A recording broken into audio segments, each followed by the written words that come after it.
Story 1. Who would write them? In theory, this would be a good idea. In reality, you would end up with the 21st century equivalent of Jim Crow literacy tests. Story 2. Who would be in charge of designing the test and deciding what a passing score should be? How do we prevent it from being used as a weapon against political opponents? Story 3. Who decides the standards for the civics test? How do you ensure it isn't partisan? How do you ensure certain questions aren't weighted significantly more than others? How do you ensure the test doesn't change each time a new president takes office? If a civics test for politicians existed right now, Trump and his supporters would be pleased because they could use it as a loyalty test, making it legal.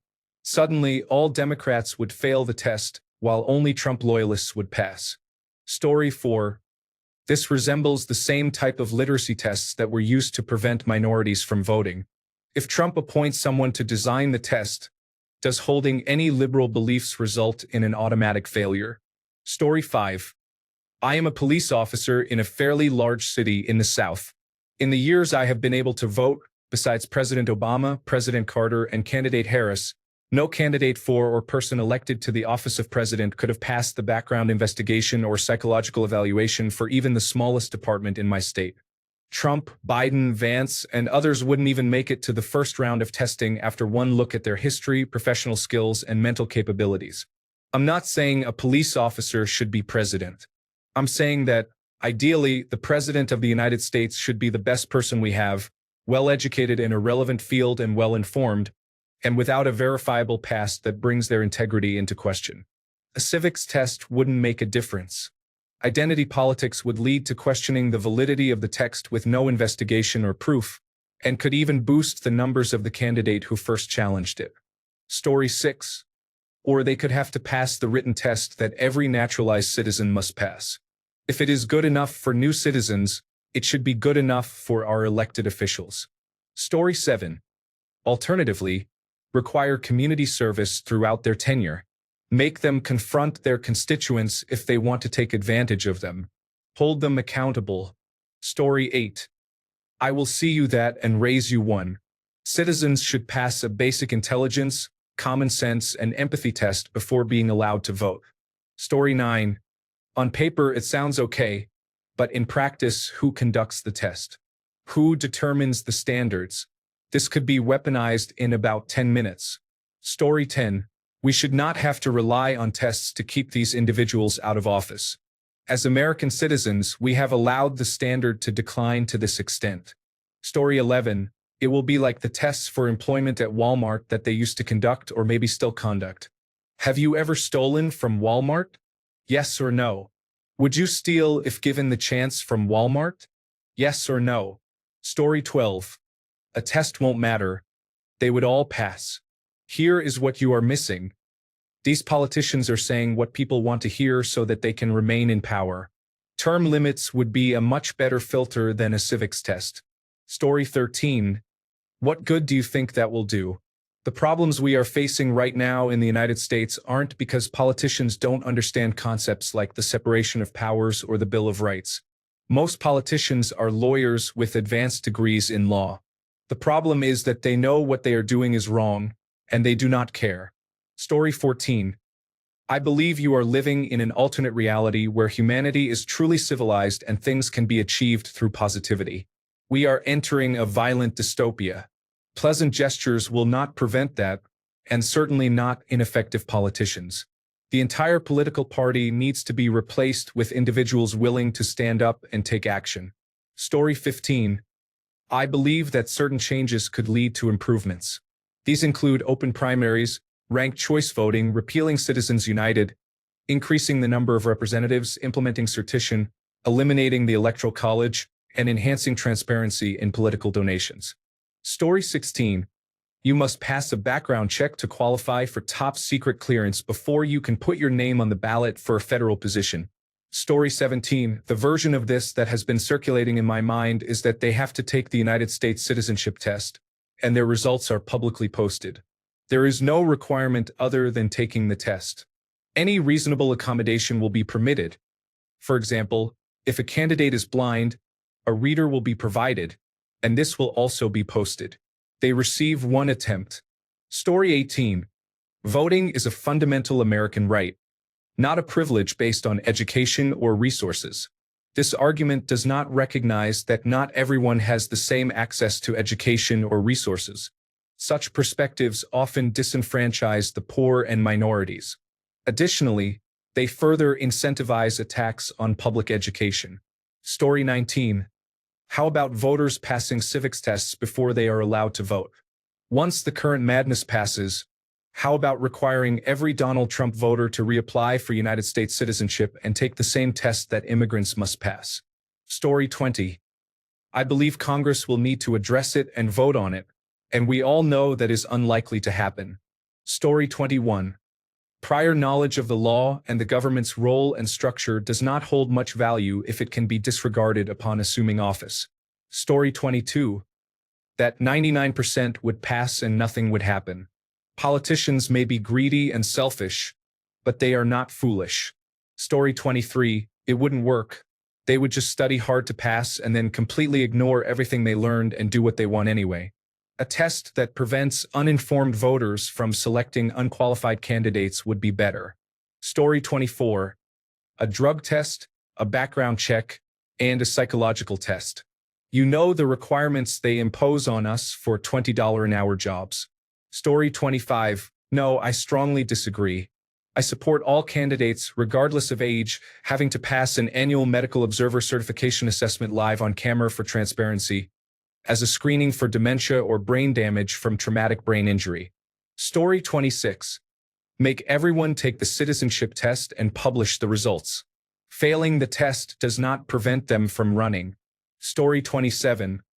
I thought it was already a prerequisite, which confused me because Trump won.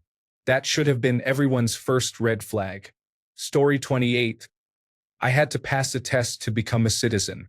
Honestly, I think everyone should have to pass a test to vote as well. Story 29. We watch nominees for important positions testify before Congress regularly. Sometimes they are clearly incompetent, but more often they are willing to say whatever Congress wants to hear. In both cases, they are almost always confirmed and then do the opposite of what they stated. Knowledge without morals is what has brought us to this point. It is not the knowledge that is lacking. They understand, they just do not care. Story 30. I believe there should be mandatory annual training for anyone holding office, including anti-harassment training and training on not accepting bribes. Story 31. In theory, it is a great idea. I think it is constitutionally questionable, not that the Constitution has been upheld lately. We need someone with a high level of public respect to write and administer the test.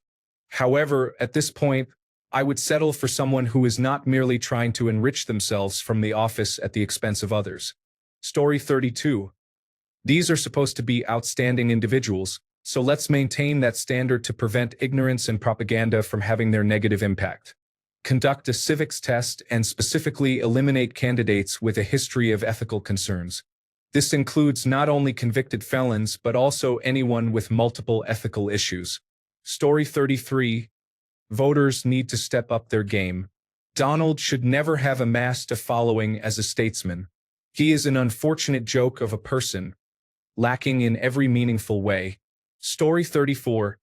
It has always been surprising to me that anyone can run for any position, but I require specialized training for my local municipal role.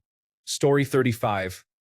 I believe every American should pass a civics test, preferably before they are old enough to vote, serve on a jury, or be drafted.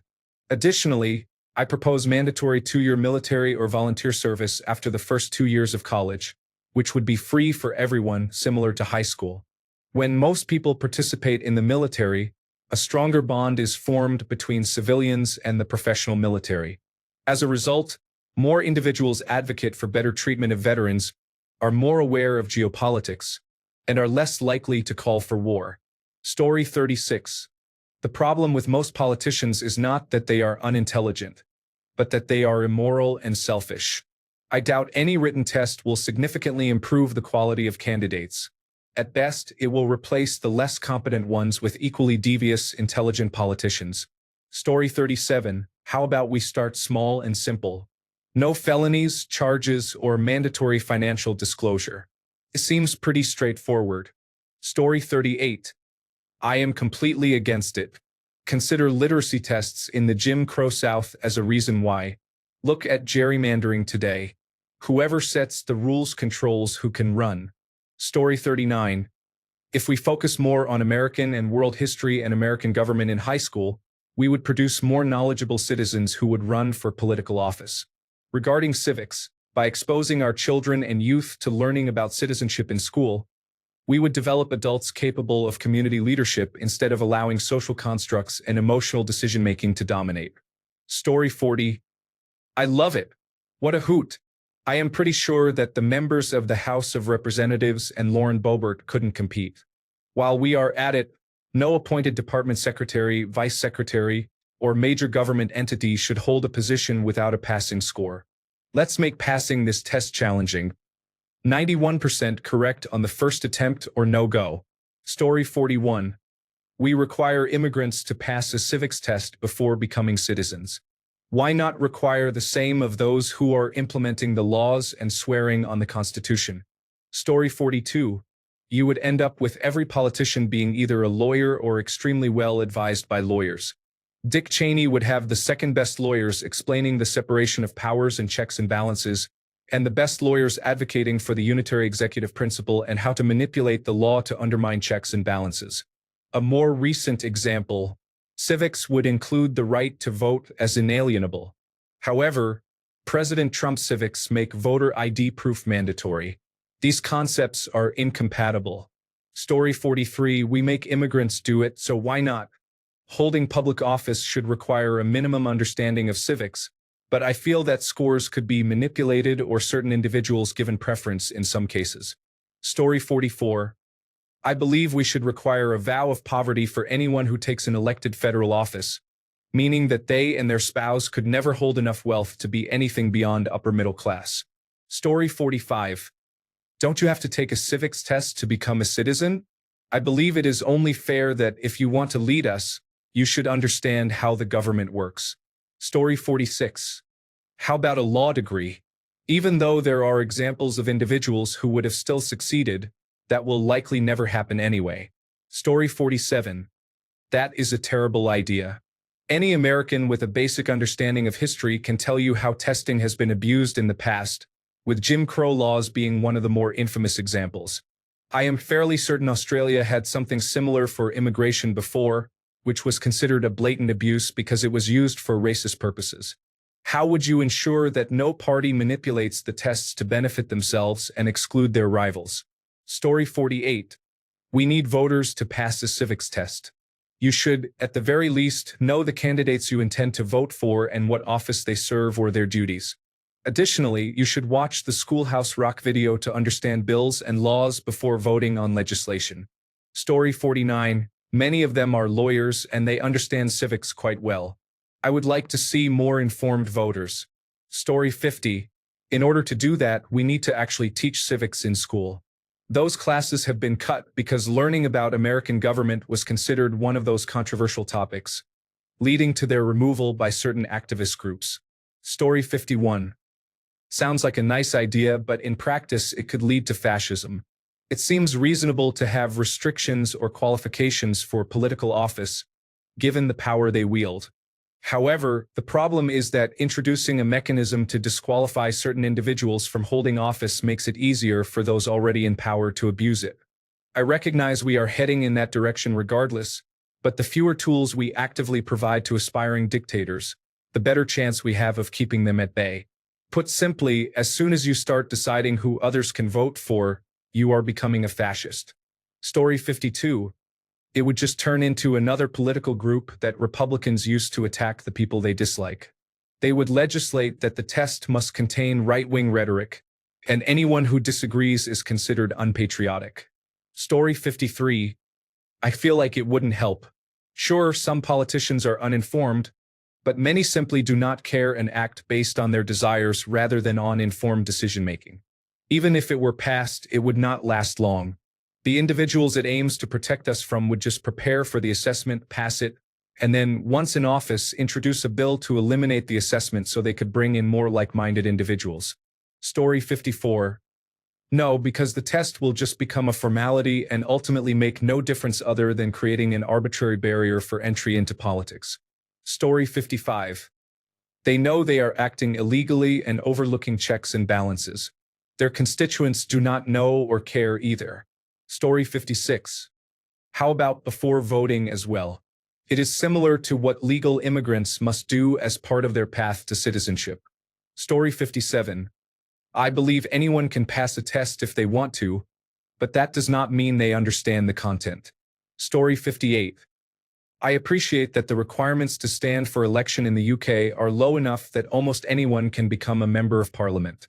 Be at least 18 years old. Be a British citizen, a Commonwealth citizen with indefinite leave to remain, or an Irish citizen. Submit a nomination form signed by 10 registered voters in the constituency. Pay a £500 deposit, which is refunded if you receive at least 5% of the votes in your constituency. Not be a member of the House of Lords, except for certain life peers who renounce their titles. Not be a civil servant, judge, member of the police or armed forces. Not have been convicted of certain criminal offenses or declared bankrupt. Introducing additional tests could complicate the process and make it more difficult for individuals to stand for election. Story 59. It's the literary test problem. Who writes the test? Who grades the test? In theory, the test sounds great. It would essentially be a political loyalty test and have nothing to do with civics. Story 60. What is preventing the test taker from simply stating what you want to hear and then acting according to their own agenda once in office? Story 61. The only possible purpose of a test like this is to disqualify someone whom the voters otherwise want to hire for the job. That seems like a bad idea. The solution is to educate voters about civics. Story 62. That would be like requiring everyone to pass a test stating that murder is wrong and expecting that to reduce the murder rate. The issue is not ignorance. Story 63. They attempted to implement a requirement to vote, but in practice it was used to discriminate against minorities and prevent them from voting. Story 64. I oppose any form of litmus or competency test for elected officials. The only test that matters is election day, and if the voters make a poor choice, that is their responsibility. Story 65. In theory, ensuring everyone knows the law before they can run would be beneficial. In practice, it could be used to prevent certain groups from ever gaining political power. Story 66. I don't like the word pass in this context because, as others point out, it is problematic. I wouldn't oppose something like candidates taking a standardized test, where the results are released to the public and they must take it in a sealed setting. The test could include questions such as, what is the role of government? Or, what is the importance of X? I would also support questions like, what does position X do? The questions would consist of both short and long answers, resembling a written interview that is publicized. However, we still face the issue of who would create the questions. We definitely need to move away from the idea of grading or a pass/fail system. Story 67. There should be more that happens, but people might complain that it's unconstitutional. Candidates should undergo a civics test, a drug test, and a cognitive test, all administered simultaneously on live television. There should be no consequences for failing the tests, but everyone should at least know who they are voting for. Story 68. Why? What problem do you think it would solve? I don't believe our issues arise from politicians not being able to pass a high school civics exam. Story 69. I am not a fan of the concept. It seems like a waste of time since it would be simple to prepare for. I am more interested in mandating that tax returns be made publicly available and other measures to identify conflicts of interest. Story 70. You are discussing a group of individuals who can only agree on two matters: military spending and increasing their own salaries. They are unlikely to pass a law like this. Story 71. It would be great, but the people who need it and don't want it are the same ones who would need to implement it. Story 72. Pilots undergo rigorous training and continuous education. Teachers pass exams and participate in ongoing education. Doctors complete board examinations and testing, along with continuous education. Police officers undergo 6 weeks of training. Elected officials may lack training and credibility as long as they are elected. The differences in comprehensive education, training, and ongoing education have a direct impact on the quality and respect associated with various careers. We hold doctors, pilots, and teachers in high regard. Story 73. It depends. Who would create and evaluate the civics test? Historically, tests required for voting have not been fair, and I do not believe the proposed civics test would be any more equitable. If you would like to know more, research the Jim Crow laws. Story 74. I support an all-encompassing artificial intelligence taking control. At least it would not be hypocritical. Story 75. At this point, I believe all our officials should be selected randomly from the population. Couldn't be worse than what we currently have. Story 76. I would be happier if they had to pass a clearance check equivalent to what a regular person would need to access the classified material that the office receives regularly before being placed on a ballot. Story 77. Make it a qualifying requirement to get on a ballot. Give them the same civics test that immigrants must pass to obtain citizenship. Story 78. I understand your point, but it is a bad idea. Literacy tests and civics tests have always been used to diminish the power of minorities. Story 79. I am against it. I understand why it sounds like a good idea on the surface. However, who decides what goes on the civics test? Who administers the test, and who will oversee the figurative watchdogs? Such a device would be too easily misused. One is reminded of literacy tests that were used to suppress the black vote in the past. Let's clarify what an elected representative is not. No representative can be a specialist in everything they legislate, adjudicate, or administer. This was unlikely in the 18th century, and it is even less feasible in the 21st century. Technocrats can and should be hired by elected representatives. Specialist advisors are essential in the functioning of modern government due to the complex and sophisticated nature of regulation in recent decades. New legislative bills are often the size of Bibles because of the extensive regulatory details they contain. It is unlikely that any legislator, even the most dedicated ones, can read every bill they vote on in full. Hired staff must do the reading and provide summarized notes to the elected officials. The role of an elected official is to represent the interests of their political community and the betterment of their constituency. They should be the best representatives put forward by their community. However, using a civics exam as a gatekeeping mechanism is not the solution. The entire community must receive better civics education. Voters should also be given a greater sense of real choice, making them more likely to vote and take the process seriously. This relates to ballot reform, the regulation of campaign finance, improved civics education, and possibly term limits for all elected offices. Regarding ballot reform, I believe ranked choice voting is the way forward. Story 80. I believe any presidential candidate should be capable of passing the presidential fitness test that we all took in high school physical education. Story 81. Is an ID required to vote? From whose point of view will civics be taught? This matters. I would like to see more common sense. Story 82. Who would create this test? Who determines what's necessary to hold office effectively? No, that is not desirable. We do not want an easily manipulated obstacle for individuals seeking public office.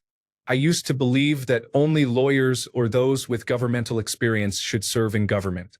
However, one of the remarkable aspects of the United States is that anyone can run, and experiences from diverse backgrounds can contribute to effective governance. Story 83. I believe a better idea than a pass/fail test is to administer the test and then show the public the responses. There would be no scoring or judgment, except from the voters. This approach would not solve America's problems because individuals who cannot pass the test would dismiss any incorrect answers from their preferred candidates while concocting reasons to criticize their political opponents for providing correct answers. The current issue is not merely that we have incompetent leaders. Rather, a concerning segment of the electorate desires incompetent leadership. Story 84. Great. Let's give the government the ability to inform everyone who disagrees with the Make America Great Again interpretation of the Constitution that they legally cannot run for office. What could go wrong? Story 85.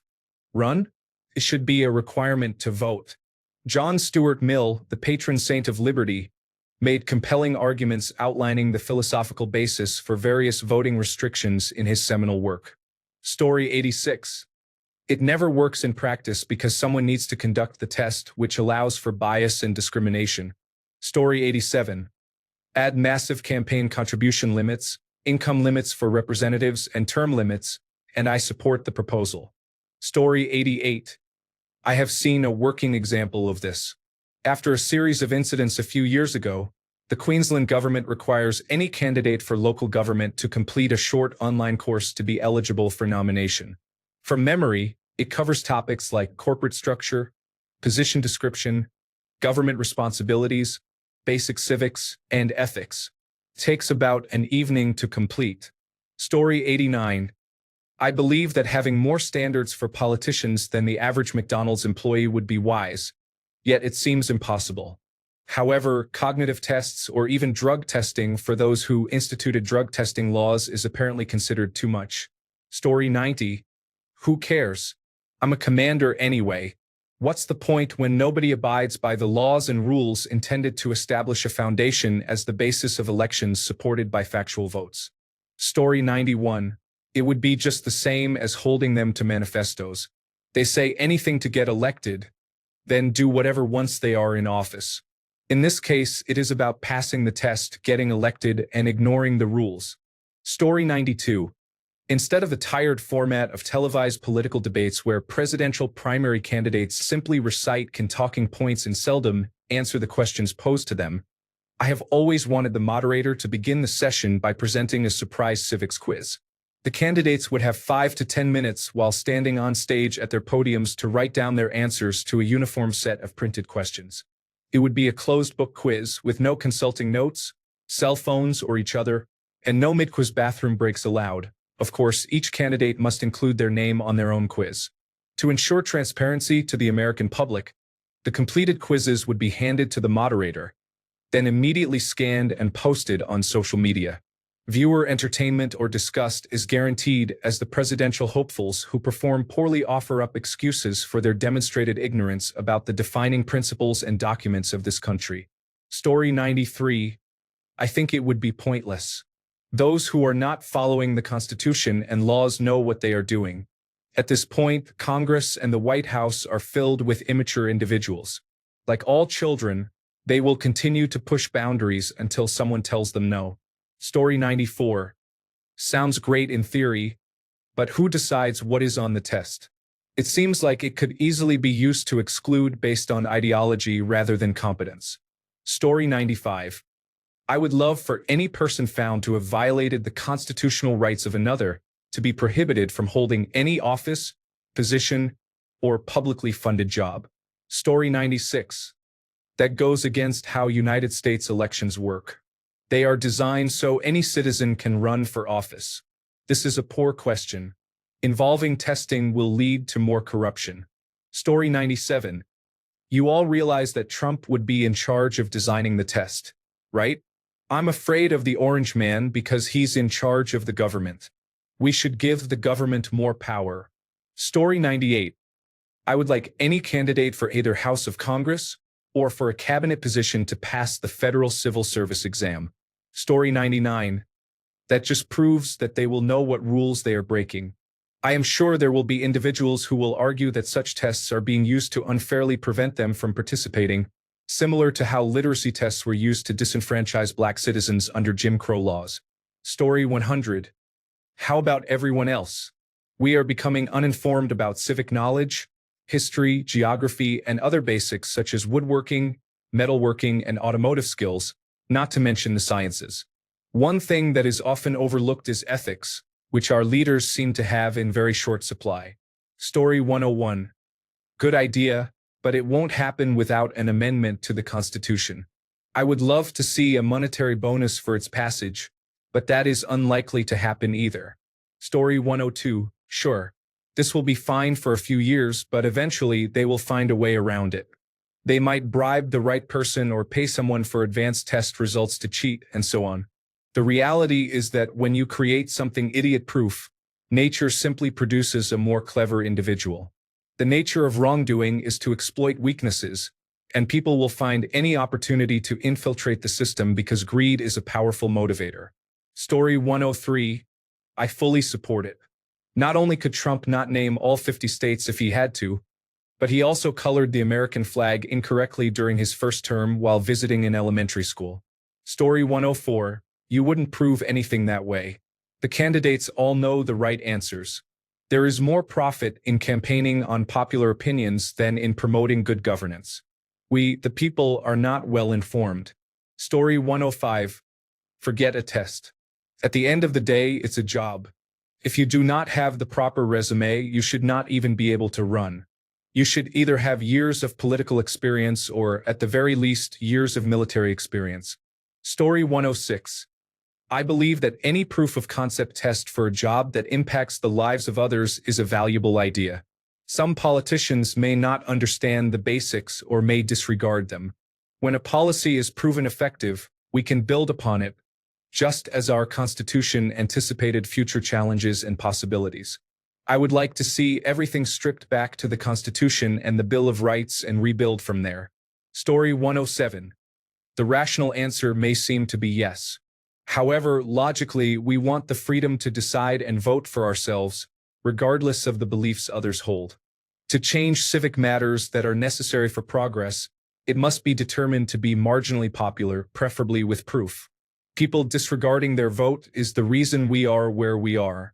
There will always be losers in a battle, so would you die for your beliefs and civic duty?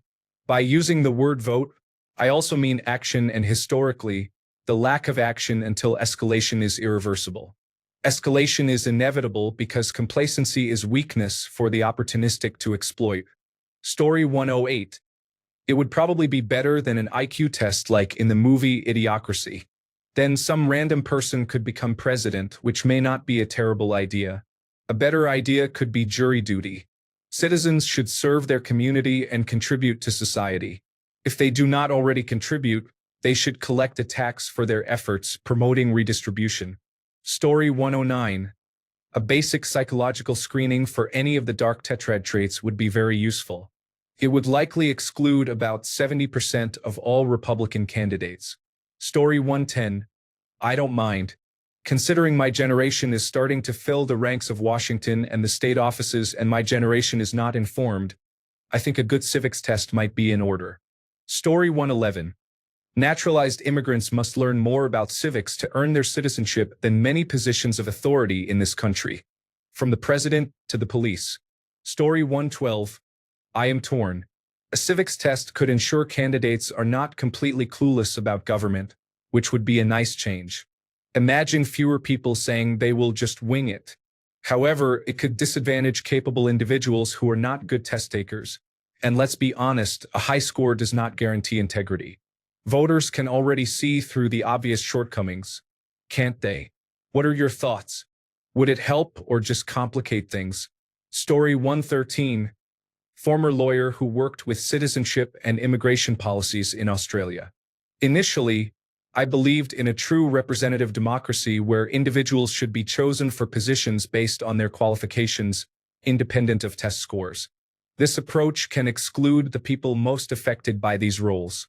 However, after spending time around senators, I realized that some qualifications are necessary. At the very least, candidates should have relevant experience in the portfolios they are handling or in the specialties of their respective states or regions.